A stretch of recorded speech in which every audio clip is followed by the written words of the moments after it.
मी कागदाचे फुलदाणी बनवू शकतो.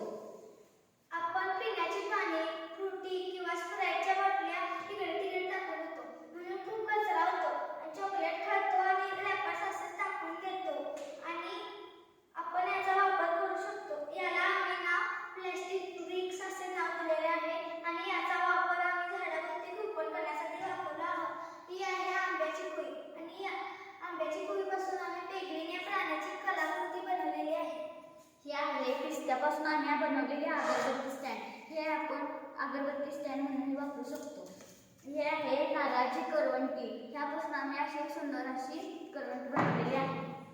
हे आहे आपण जी कपडे अशी टाकून देतो त्यापेक्षा अशी मी छान अशी फुले बनवू शकतो. धन्यवाद.